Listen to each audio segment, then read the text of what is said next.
Bonjour les Parisiens, bonjour à tous. On est là pour le petit bilan demi-saison. Voilà, c'est un petit peu la mode en ce moment, tout le monde le fait. On se dit un petit peu qu'est-ce qui s'est passé depuis le début de l'année, est-ce qu'on est bien sur les rails qu'on voulait, patati patata. Donc on va se plier à cet exercice et se projeter un peu sur le début d'année prochaine et le mercato d'hiver, voilà, qu'on souhaite pour ce mois de janvier.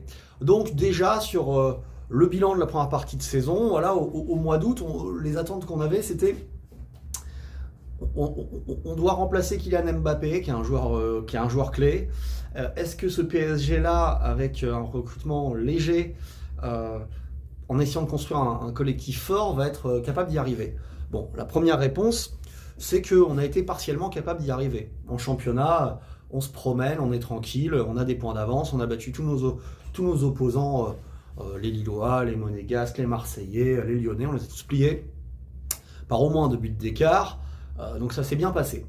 On a eu plus de mal en Ligue des Champions, mais avec un tirage particulièrement difficile, avec la blessure de Ramos, avec plein de choses qui se sont jouées de façon avec des vents contraires un peu forts. Et en vrai, si t'as pas ce penalty que tu prends dans le cul contre le PSV Eindhoven, qu'on te siffle et qu'on t'enlève alors qu'il y a faute tous les jours, et tu serais qualifié à l'heure où on se parle, parce que tu aurais 2 points de plus, tu serais bien, tu serais tranquille là, avec 2 points de plus, tu vois. Tu aurais 9.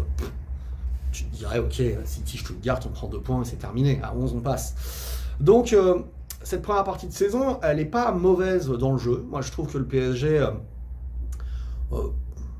ronronne pas, comme à l'époque du 4-3-3 de Laurent Blanc, où c'était souvent des passes latérales sans grand intérêt pour des matchs en championnat que tu surdominais, mais parce que devant, t'avais Cavani, Ibrahimovic, des trucs comme ça, t'écrasais le truc, quoi, tu vois.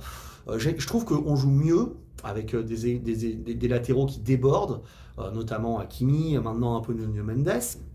On a vu qu'au fur et à mesure de cette première partie de saison, Hakimi, lui, dès le départ, on l'avait déjà vu l'année dernière, avait déjà trouvé ses marques sur son couloir, mais Nuno finalement commence à être libéré un peu à gauche, puisqu'on fait descendre un peu un des milieux de terrain pour venir couvrir à son poste. Donc on commence à tactiquement se mettre en place pour pouvoir être capable de monter des deux côtés. Ça, c'est très bien. Au milieu de terrain, on s'est débarrassé de Carlos Soler qui réussit à West Ham. On subit toujours Fabian Ruiz, mais João Neves, Vitinha, Zahir, c'est quand même pas mal. Globalement, on a eu une technique et une maîtrise qui nous a permis effectivement de battre nos adversaires directs en championnat, qui sont sans doute pas très forts, ni les Monégasques, ni les Lyonnais, ni les Marseillais, ni les Lillois. C'est des équipes peut-être plus faibles que d'autres années. C'est vrai que je pense que le Marseille de Tudor était meilleur que celui-là, le Monaco de Mbappé, Falcao, évidemment. Le Lillois de Galtier était sans doute plus solide. Les Lyonnais, ça fait longtemps qu'ils n'ont pas été bons. Donc en vrai, t'as pas une adversité extraordinaire, donc il faut relativiser. Mais quand même, tu as été capable de tous les dominer, les maîtriser au milieu de terrain. Donc ça veut dire que techniquement, au milieu de terrain, on est pas mal. On est pas mal. João Neves, Vitinha, Zahir Emery, c'est un bon milieu de terrain. C'est un milieu de terrain qui est jeune, qui peut encore beaucoup progresser, mais qui est une bonne base pour l'avenir. Donc ça, j'en suis satisfait. Et devant, c'est là où le bas blesse, hein, effectivement, avec la longue blessure de Ramos, t'as dû être porté que par Dembélé, Barcola, et autant vous dire, les mecs, effectivement, on a connu mieux au Paris Saint-Germain. On a connu mieux au Paris Saint-Germain, notamment les dernières années. Ça, c'est clair que sous QSI, t'as jamais vu une attaque aussi légère, aussi faible, et ça a fait la différence dans les matchs importants de Ligue des Champions, sans parler ton gardien. Mais ça, t'as connu plus souvent des gardiens un peu légers au PSG, je veux dire, à part Bernard et Navas, tu vois, quand c'était Areola, Trapp, Sirigu, c'était pas non plus l'assurance tout risque en Ligue des Champions.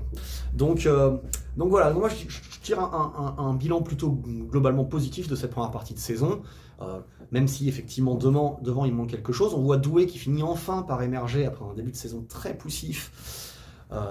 Tant mieux parce que Barcola avait beaucoup joué l'année dernière.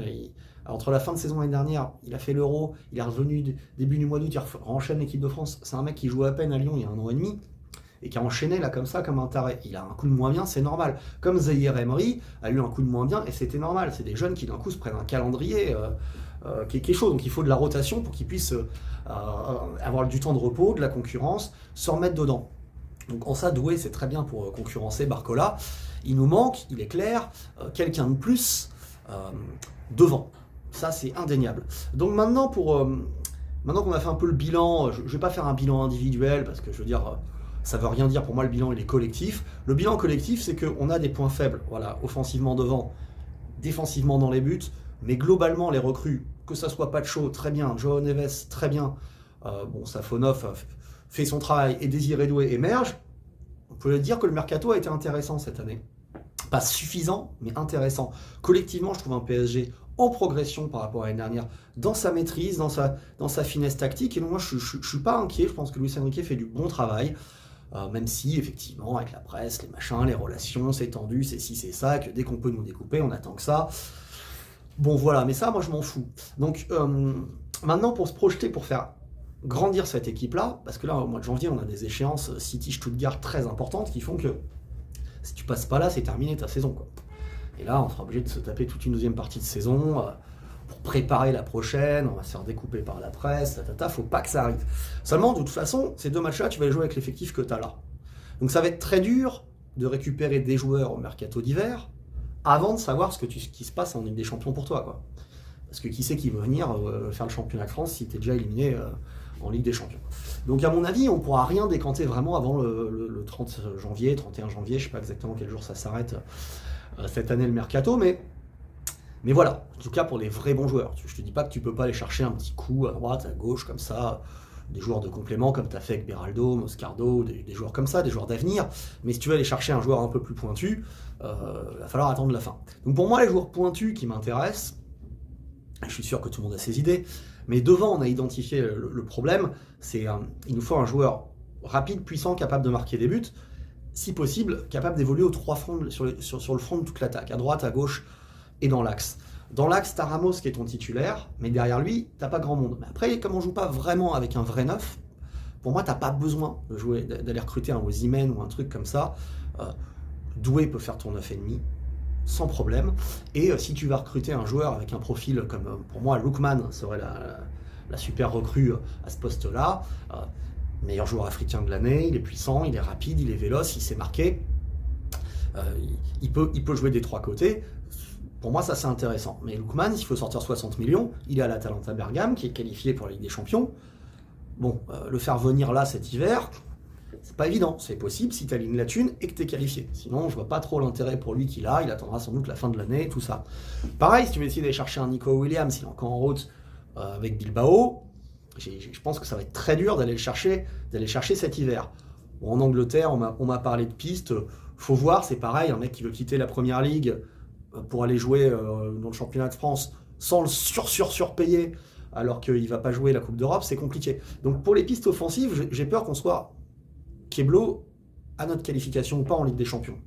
Ça me paraît assez sûr. Donc on pourra le voir qu'à la fin, sinon il faudra qu'on se démerde avec ce qu'on a là et puis essayer de faire émerger les Mbaye et tout ça en Coupe de France, en championnat. Ça nous laissera le temps de voir Mayoulou, Mbaye, si ça peut progresser vraiment. Sinon, au milieu de terrain, pour moi, évidemment, Guimaraes, si tu me mets ça en 6 à 100 millions, je suis chaud. Moi, Pogba, j'aurais quand même réfléchi, mais ce qui m'étonne, c'est que Mota ne le garde pas. Si Mota ne le garde pas, c'est sans doute qu'il est quand même un peu crame, il doit le savoir mieux que nous.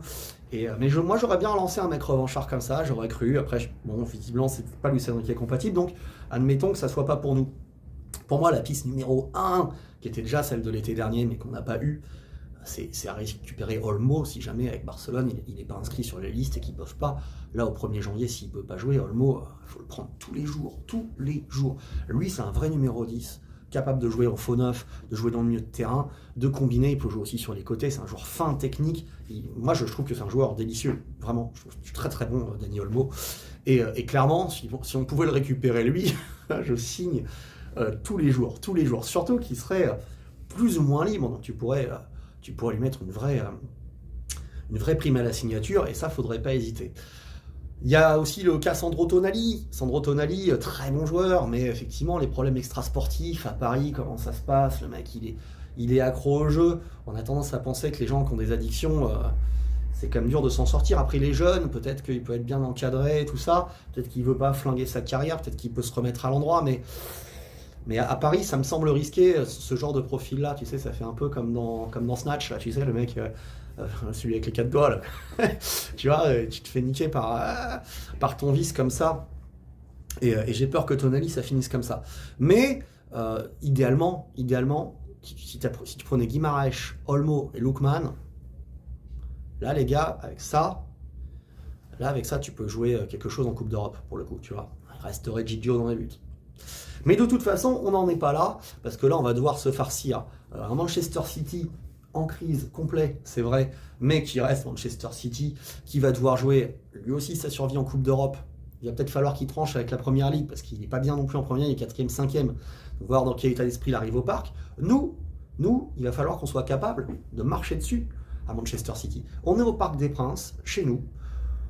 On a des ambitions européennes relatives cette année, mais on a un club avec un certain standing qui fait que quand tu joues chez toi un autre gros, tu dois être capable de gagner.